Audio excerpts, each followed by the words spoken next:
tell me a little bit about the jet that is behind us right now.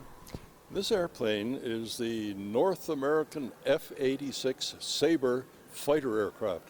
It was probably the best fighter in its day back in the 1950s into the early 1960s. And it was the leading aircraft in the Royal Canadian Air Force from about 1952 through all the way through to the late 60s. We flew the F-86 Sabre. It was an amazing airplane, beautiful looking airplane.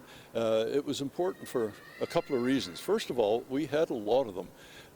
They were built in Canada, built in Montreal, Canadair. About 1,800 of these airplanes were built in Canada in the 1950s into the 1960s. And we had 12 squadrons of Sabres serving over in Germany as part of NATO at the very height of the Cold War. That's a lot of airplanes, a lot of fighter pilots. Canadians got their first flying experience on the F-86 Sabre. Absolutely amazing airplane. It was a very effective airplane, probably the best fighter airplane of its day. It could outfly MiGs, outfly anything else that was in the skies in those days. And the Canadian version What makes this different than other types of aircraft? For example, what's the difference between a fighter aircraft and something else that does a different role? Well, the first thing that you would notice, of course, it's smaller than a big bomber. And that's quite deliberate, because the purpose of a fighter of this type was to be highly maneuverable, so that in the style of World War II, if it got into a dogfight with an enemy airplane, it was able to maneuver in such a way as to shoot down the other airplane.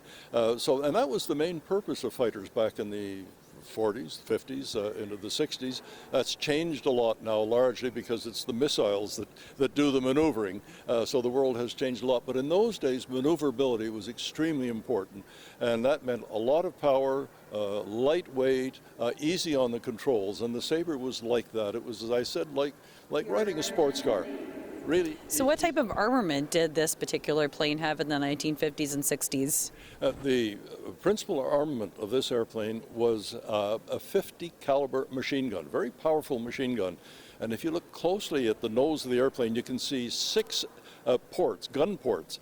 So there were 6 of these guns that would fire a stream of bullets at an enemy aircraft through those particular holes in the front end of the airplane. So so I'm assuming this is a single person plane, so you would have to be maneuvering the plane and shooting at the same time your 50 cal machine gun? The F-86 Sabre was a single pilot airplane. There were no 2-seater versions, certainly not in the Canadian Air Force. That means the pilot had to do everything. He had to control the airplane itself, keep it flying safely and effectively. He had to do the navigation, which was a big challenge in those days before modern GPS and other technologies came along. And he had